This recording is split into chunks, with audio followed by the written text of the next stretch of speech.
चलो देखो बेटा, हम लोग आज देखने जा रहे हैं properties of D and F block elements. देख ही रहे हैं हम लोग, पढ़ ही रहे हैं। तो आज बेटा नेक्स्ट प्रॉपर्टी है इंटरस्टिशियल कंपाउंड्स। हेडिंग डालिए।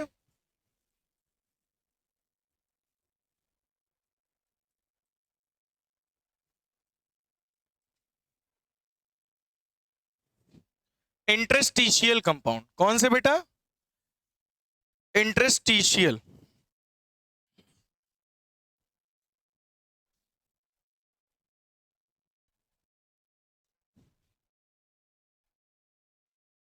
क्या ना करें? कट्टम कुट्टा नहीं इरेज किया है। इंटरस्टिशियल कंपाउंड, ठीक है, नोट करो इतना। इंटरस्टिशियल कंपाउंड्स क्या होते हैं, इनके बारे में आज हम लोग जानेंगे, ठीक है। These can be prepared by trapping, लिखिए पहला point, these can be prepared by trapping, these can be prepared by trapping of small sized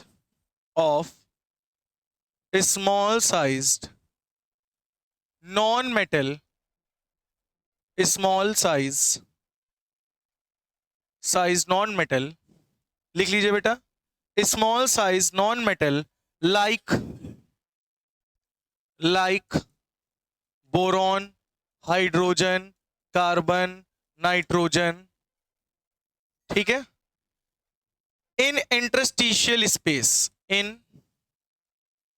interstitial space, कहां पर? इंटरस्टिशियल स्पेस में। यह बात क्या कह रहा है, ध्यान से समझने की कोशिश करिएगा आप लोग। These can be prepared by trapping। ये इंटरस्टिशियल कंपाउंड्स क्या होते हैं, जैसे कि फॉर एग्जांपल हमने कॉपर का लैटिस ले लिया। लैटिस जानते हो ना कैसे बनता है?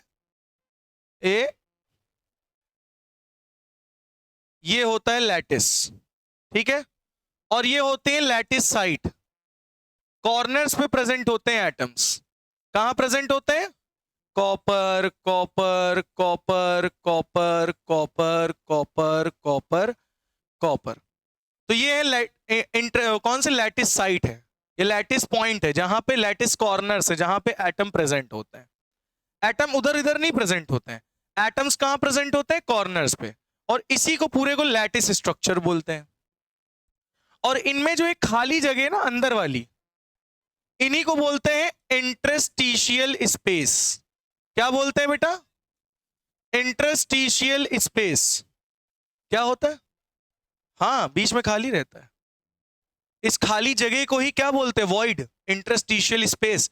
इसी स्पेस में जैसे हाइड्रोजन आ गया या बोरॉन आ गया, अब इसके स्पेस में क्या अंदर ट्रैप हो गया? बोरॉन, हाइड्रोजन, कार्बन, नाइट्रोजन, ऐसे स्मॉल साइज वाले नॉन मेटल इसी इंटरस्टिशियल स्पेस में जब क्या हो जाते हैं? ट्रैप। तो इसी से मिलकर पूरे से, इसी पूरे को कहते हैं इंटरस्टिशियल कंपाउंड। समझ में आया?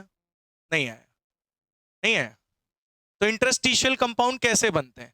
इंटरस्टिशियल कंपाउंड, जो हमारे पास लैटिस स्ट्रक्चर होता है, उसके हर कॉर्नर पे, लैटिस साइड पे एटम्स प्रेजेंट होते हैं, लेकिन उसके बीच में जो जगह खाली रहती है, यानी इंटरस्टिशियल स्पेस जो है, खाली जगह है, उसमें छोटे साइज के नॉन मेटल जो है वो जाके ट्रैप हो जाते हैं। और जब वो जाके इसके अंदर ट्रैप हो गए तो इसी पूरे को क्या कह देते हैं? क्या फॉर्म हो गया? इंटरस्टिशियल कंपाउंड फॉर्म हो गया। अब समझ में आया इंटरस्टिशियल कंपाउंड क्या होते हैं? क्लियर हो गया? Interstitial compound can be prepared by trapping of small size non-metal like boron, hydrogen, carbon, nitrogen in interstitial space। ये अंदर का स्पेस क्या कहलाता है? Interstitial space. समझ में आई बात? समझ में आई बात? क्लियर हुआ? ये पॉइंट नोट कर लीजिए। नेक्स्ट, ये जो है नॉन स्टोकियोमेट्रिक कंपाउंड्स हैं। ये क्या है? नॉन, लिख लो बेटा, नॉन स्टोइशियोमेट्रिक कंपाउंड, ठीक है। नॉन स्टोइशियोमेट्रिक कंपाउंड, ये समझते हो क्या होते हैं? अच्छा, स्टोकियोमेट्रिक कंपाउंड क्या होते हैं? जैसे ए प्लस बी मिला, बना A2B2, ये बना। तो इसमें देखो जो ये नंबर है ये होल नंबर में है, ये स्टोकियोमेट्रिक कंपाउंड बना। लेकिन A प्लस बी मिला और बना A2B2.5 बना, फ्रैक्शन में बन रहा है, डेसिमल में बन रहा है।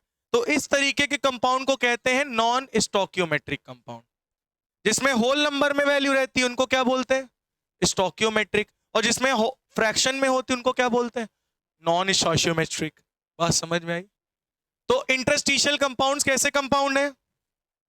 Non स्टोइशियोमेट्रिक compound. समझ में आ गई बात? अच्छा, तीसरा पॉइंट लिखिए, नाइदर आयनिक नॉर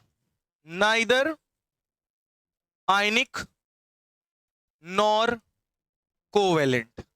मतलब ये ना आयनिक होते हैं ना कोवेलेंट होते हैं, ये ना आयनिक होते हैं ना कोवेलेंट होते हैं। मतलब इनका नेचर ना आयनिक नेचर होता है ना कोवेलेंट नेचर रहता है। ये नॉर्मली कैसे होते हैं? हार्ड। कैसे होते हैं? बहुत ही हार्ड होते हैं। जनरली इनकी मेल्टिंग पॉइंट कैसी होती है? किनकी? इंटरस्टिशियल कंपाउंड्स की। ये हार्ड होते हैं, मेल्टिंग पॉइंट हाई होता है।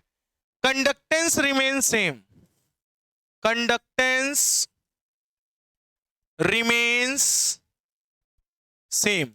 कंडक्टेंस इसमें कैसी होती है बेटा? सेम। कंडक्टेंस का मतलब समझते हो? कंडक्टिविटी, समझ रहे हो? केमिकली इनर्ट होते हैं। क्या होते हैं?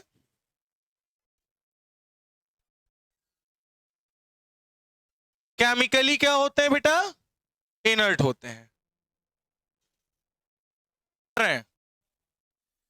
तो चलो बताओ बेटा, इंटरस्टिशियल कंपाउंड्स क्या होते हैं? बोलो, इंटरस्टिशियल कंपाउंड्स क्या होते हैं? इंटरस्टिशियल कंपाउंड्स वो कंपाउंड्स होते हैं जिसके खाली जगह में एक नॉन मेटल स्मॉल साइज के एटम आके क्या हो जाते हैं? ट्रैप। ठीक है? तो इंटरस्टिशियल स्पेस में आके ट्रैप होते हैं, उन्हें कहते हैं इंटरस्टिशियल कंपाउंड। वो नॉन स्टोकियोमेट्रिक कंपाउंड होते हैं, ना ही आयनिक होते हैं ना ही कोवेलेंट होते हैं, हार्ड नेचर के होते हैं और मेल्टिंग पॉइंट हाई होती है, कंडक्टेंस रिमेन सेम और केमिकली इनर्ट होते हैं। क्या होते हैं? केमिकली। इतनी बात तो आपको समझ में आ गई होगी। अब हम लोग बेटा बात करने जा रहे हैं स्टैंडर्ड इलेक्ट्रोड पोटेंशियल। और आज आपकी एक ऐसी कंफ्यूजन हटेगी जो आपको बहुत छोटे से होगी। ऑक्सीडेशन और रिडक्शन में कंफ्यूजन होगी आपको। ऑक्सीडेशन रिडक्शन में कंफ्यूजन नहीं होगी, ऑक्सीडाइजिंग एजेंट और रिड्यूसिंग एजेंट में आपको कंफ्यूजन होगी। तो वो कंफ्यूजन आज आपकी मिट जाएगी आज के इस लेक्चर में। शर्त लगा लो, तुम समोसा मुझे खिलाओगे अगर मिट गई तुम्हारी कंफ्यूजन तो? 100%।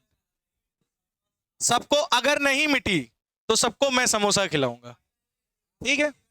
हाँ हाँ जी। तो स्टार्ट किया जाए। तो नेक्स्ट टॉपिक है, जबरदस्ती मत बोलना कि नहीं आया, आया तो ईमानदारी नामक चीज होती है। ठीक, चलिए तो आगे स्टार्ट करते हैं। तो हेडिंग डालिए, लेकिन शांति से पढ़ना है, ध्यान देके, तभी मैं खिलाऊंगा, अगर तब समझ में आएगा। चलो हेडिंग डालो, स्टैंडर्ड इलेक्ट्रोड पोटेंशियल। हेडिंग डालिए। चलो, तो टॉपिक क्या है बेटा? Standard electrode potential.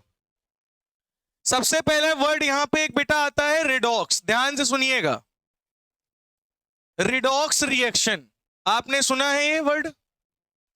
Redox word आपने सुना होगा। रेड का मतलब होता है रिडक्शन और ऑक्स का मतलब लोमड़ी नहीं होता, ऑक्सीडेशन होता है। ठीक है?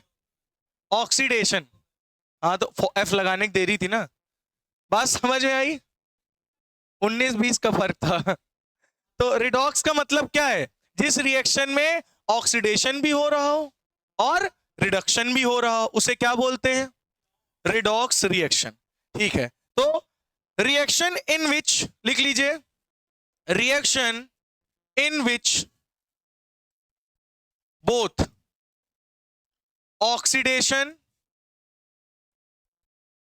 And reduction takes place. ईमानदारी अगर नहीं होगी तो तुम झूठ बोलोगे। हाँ वो बता रहा है कि इतना समझ में आया तब इन्होंने बोल दियो ना, तुम्हारी आवाज आई यहां तक। चलो, रिडक्शन टेक्स प्लेस। तो बेटा रिडॉक्स रिएक्शन वो रिएक्शन होती है जिसमें ऑक्सीडेशन रिडक्शन दोनों हो रहा हो। तो अब एक तरफ आप डालिए ऑक्सीडेशन और एक तरफ डालिए रिडक्शन। चलिए अब इसके बारे में हम लोग समझते हैं एक एक करके पॉइंट। सबसे पहले समझ लो ऑक्सीडेशन होता क्या है। जैसे कोई मेटल है, उसने अपना n इलेक्ट्रॉन क्या कर दिए, लूज कर दिए। कितने इलेक्ट्रॉन लूज कर दिए? अगर वो n इलेक्ट्रॉन लूज करेगा तो उसके ऊपर कितना चार्ज आएगा, n प्लस का। इसका मतलब इसका ऑक्सीडेशन स्टेट पहले 0 था, बाद में देखो ऑक्सीडेशन स्टेट बढ़ गया। n प्लस का मतलब 1 प्लस 2 प्लस 3 प्लस, जितने इलेक्ट्रॉन लूज करेगा उतने इलेक्ट्रॉन का चार्ज आएगा। तो oxidation is loss of electron. Oxidation क्या होता है? जहां पर कहीं पर भी इलेक्ट्रॉन अगर लूज हो रहा है तो उसे क्या कहते हैं, ऑक्सीडेशन। या फिर कहीं पर ऑक्सीजन क्या कर रहा हो, एडिशन ऑफ ऑक्सीजन हो रहा हो, उसको भी ऑक्सीडेशन। या फिर रिमूवल ऑफ हाइड्रोजन हो रहा हो, उसको भी ऑक्सीडेशन कहते हैं। तो अभी हम क्या देख रहे हैं, removal of, loss of electron. अगर इलेक्ट्रॉन कहीं पर लॉस करता है तो इसको ना भूलने के लिए मैं छोटी सी एक ट्रिक बता रहा हूं। Oil rig, oil rig, oil rig. Oxidation is loss of electron, reduction is gain of electron. Oil rig. तो यहां पे क्या हुआ, ऑक्सीडेशन में एक चीज तुमने और देखी, ऑक्सीडेशन स्टेट बढ़ता है, ऑक्सीडेशन स्टेट बढ़ता है, या कह सकते हो लॉस ऑफ इलेक्ट्रॉन होता है। पहली कंडीशन क्या निकल के आई, लॉस ऑफ इलेक्ट्रॉन। दूसरी कंडीशन क्या निकल के आई, increase in oxidation state, increase in oxidation state. Example के रूप में तुमसे हम एक एग्जाम्पल दे देते हैं तुमको। Zn था, Zn ने 2 इलेक्ट्रॉन लॉस किए तो Zn के ऊपर कितना चार्ज आया, +2। पहले 0 था फिर +2 हो गया, देख सकते हो। और एक चीज याद रखना, ये जो मेटल होता है वो हमेशा सॉलिड से किस में बदलता है, एक्वस में। एक्वस में, सॉलिड से किस में बदलेगा, एक्वस में। एक्वस का मतलब है वाटर भी मिला हो, लिक्विड, और उसमें आयंस हो, ठीक है। तो उसे हम क्या बोलेंगे, एक्वस, ठीक है। तो कितने बच्चों को ये बात तो समझ में आ गई, ऑक्सीडेशन में क्या होता है, लॉस ऑफ इलेक्ट्रॉन। मतलब जितने इलेक्ट्रॉन डोनेट करेंगे उतना चार्ज आ जाएगा। मतलब ऑक्सीडेशन स्टेट तुम्हें क्या दिख रहा है, इंक्रीज होते हुए। तो ऑक्सीडेशन क्या होता है, लॉस ऑफ इलेक्ट्रॉन, और एक क्या होता है, इंक्रीज इन ऑक्सीडेशन स्टेट। बोलो क्लियर हुआ, ठीक। अच्छा, और रिडक्शन देखते हैं क्या होता है। रिडक्शन में क्या होता है, जैसे Mn+ है, ये कोई चार्ज है ऑक्सीडेशन स्टेट के साथ, और ये अनस्टेबल है। क्या है ये, तो इसको मैंने n इलेक्ट्रॉन्स दे दिए। अगर इसको हम n इलेक्ट्रॉन्स दे देंगे तो ये क्या बन जाएगा, न्यूट्रल। तो यहां क्या हुआ, गेन ऑफ इलेक्ट्रॉन। यहां क्या हुआ बेटा, तो ये n+ से क्या हो गया, 0। ऑक्सीडेशन स्टेट देखो घट गया, ऑक्सीडेशन स्टेट घट। यहां क्या हो रहा है, पहली चीज गेन ऑफ इलेक्ट्रॉन। क्या हो रहा है, पहली चीज तो गेन ऑफ इलेक्ट्रॉन। दूसरा डिक्रीज इन ऑक्सीडेशन स्टेट। आपको क्या दिख रहा है, ऑक्सीडेशन स्टेट घटते हुए दिख रहा है। तो n+ से क्या हो रहा है, 0। n+ से क्या हो रहा है, 0। एग्जाम्पल की अगर बात करें तो मान लो Zn+2 है, इसको हम 2 इलेक्ट्रॉन दे दें तो ये Zn में नहीं कन्वर्ट हो जाएगा, हो जाएगा नहीं हो जाएगा। यानी इसका +2 से कहां चला गया, 0 में। ये था एक्वस फॉर्म में, और किस में कन्वर्ट हो गया, सॉलिड फॉर्म में। बोलो समझ में आया इतना या नहीं, नोट कर लीजिए। तो इतनी बात तो आपको क्लियर हो गई होगी। अब एक बात जरा आप देखना, ध्यान से सुनना, सुनो बेटा, यहां पे m किस में कन्वर्ट हो रहा था? mn प्लस में, mn प्लस में।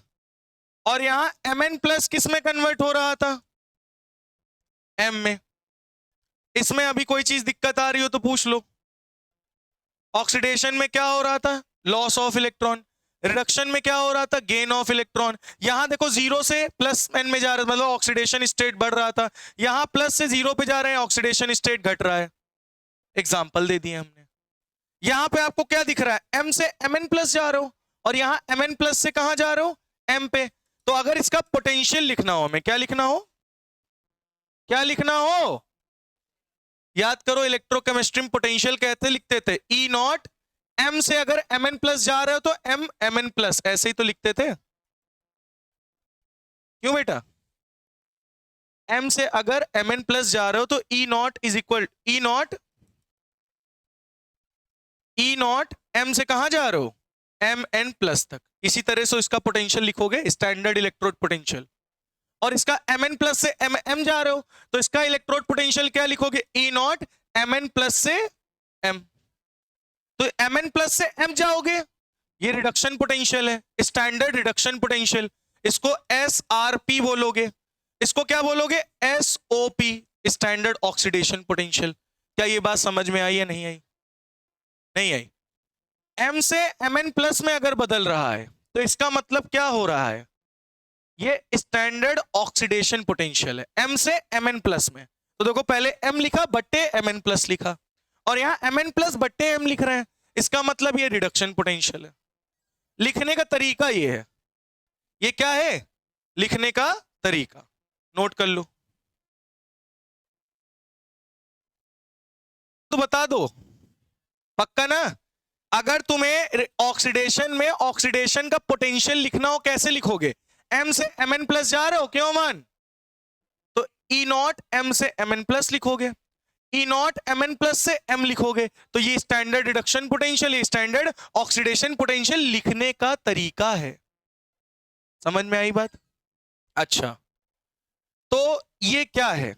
Standard oxidation potential. ये क्या है? Standard reduction potential. ठीक है।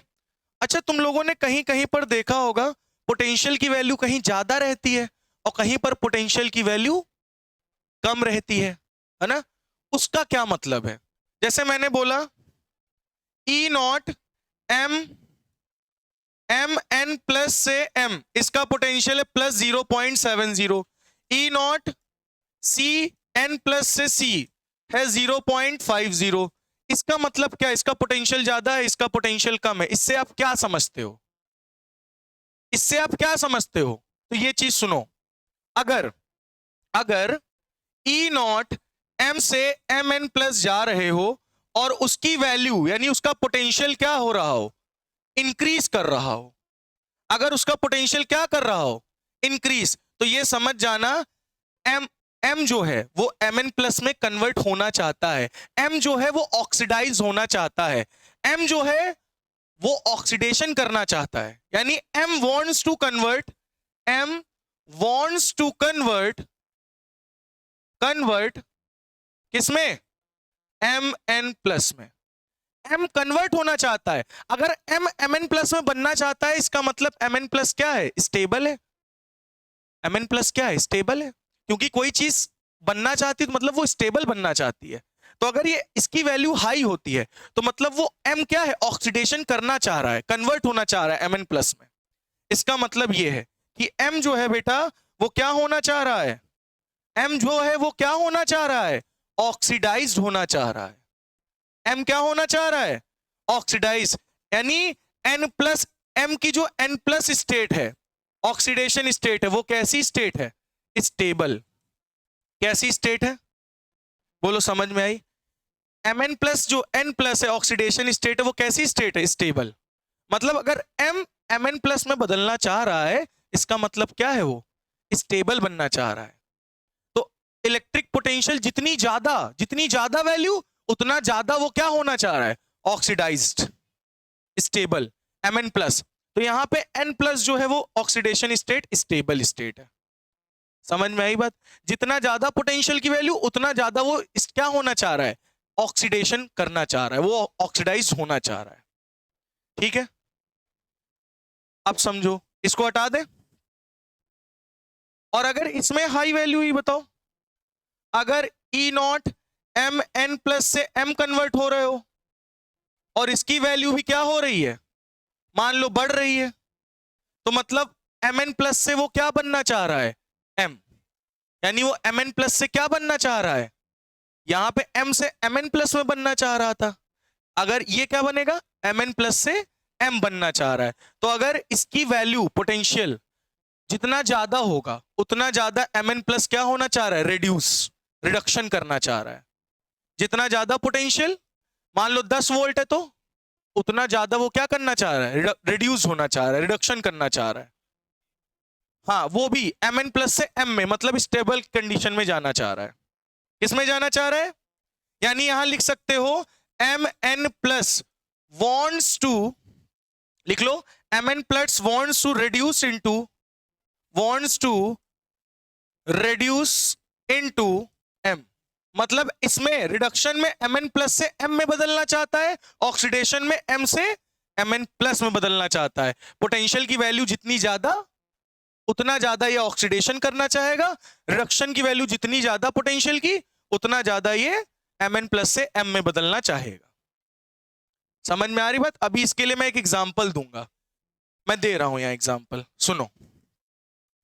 E0 Mn+, sorry M, Mn+, E0 N से N+, इसकी पोटेंशियल की वैल्यू ध्यान से सुन लो 0.80 वोल्ट, और इसकी पोटेंशियल की वैल्यू है 0.50 वोल्ट। इन दोनों में फर्स्ट और सेकंड में सबसे तेजी से कौन स्टेबल होना चाह रहा है, 0.80 वोल्ट। पोटेंशियल किसका ज्यादा है, वैल्यू किसकी ज्यादा है, इसकी ज्यादा है। तो कौन तेजी से ऑक्सीडेशन करना चाह रहा है, ये वाला ऑक्सीडेशन करना चाह रहा है। सबसे तेज ऑक्सीडेशन कौन करना चाह रहा है, ये अपने M को किस में बदलना चाह रहा है, Mn+1 में, Mn+ में। बात समझ में आई? इसी तरह से इसमें आ जाओ, E0 Mn+ से M, या E0 M या N+ से N में बदलना, इसकी वैल्यू है 0.80, इसकी वैल्यू 0.70। अब बताओ इसमें कौन रिडक्शन करना चाह रहा है, कौन रिड्यूस होना चाह रहा है, ऊपर वाला। बात समझ में आ रही? मतलब जितनी ज्यादा पोटेंशियल की वैल्यू उतना ज्यादा वो रिड्यूस होना चाहेगा, जितनी ज्यादा पोटेंशियल की वैल्यू उतना ज्यादा वो ऑक्सीडाइज होना चाहेगा। बात सेकंड वाले में बेटा इसका सिंपल सा फंडा पता है क्या है, पोटेंशियल जितना ज्यादा वो उतना ज्यादा रिडक्शन करना चाहेगा, पोटेंशियल जितना ज्यादा उतना ज्यादा ऑक्सीडेशन करना चाहेगा। एक ही बात है, इन दोनों में एक ही बात मैंने बोली है, पोटेंशियल की वैल्यू जितनी ज्यादा वो उतना ज्यादा ऑक्सीडाइज रिड्यूस्ड होना चाह रहा है। समझ में आ गई बात? क्लियर है? तो यहां पे बेटा जो M है वो किस में कन्वर्ट हो रहा है, Mn+ में।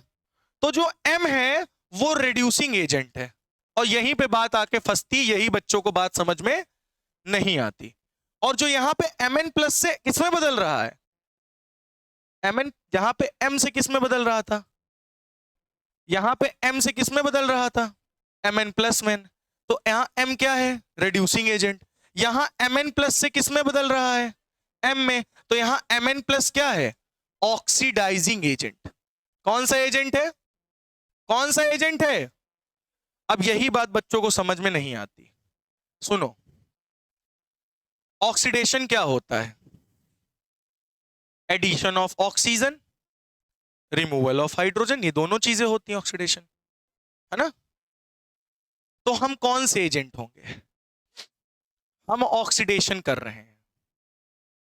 ठीक है, हम क्या कर रहे हैं, इसके इलेक्ट्रॉन के टर्म में बताते हैं ना, इलेक्ट्रॉन के टर्म में सीखो। ये क्या कर रहा है, ऑक्सीडेशन, लॉस ऑफ इलेक्ट्रॉन।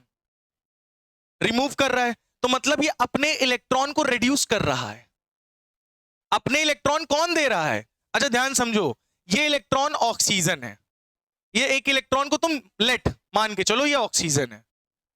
तुमको क्या चाहिए? मान लो नेचर बहुत ज्यादा गड़बड़ा गया, ऑक्सीजन की बहुत ज्यादा कमी है, पेड़ वेड़ सब कट गए हैं, ऐसी कंडीशन आ गई है कि हम ऑक्सीजन खरीदना पड़ रहा है सिलेंडर, और तुम्हारे सिलेंडर की पूरी ऑक्सीजन खत्म। ठीक है, तो मैं अपने सिलेंडर की ऑक्सीजन तुम्हें दूंगा। मैंने अपना इलेक्ट्रॉन लॉस किया ना, और किसको दिया? तुम्हें। तो मैंने खुद के लिए ऑक्सीजन नहीं रखी, तुमको पहले ऑक्सीजन दी। मतलब मैं कौन सा एजेंट? Reducing agent. मैंने करवाया क्या? ऑक्सीडेशन। समझ में आ रहा है?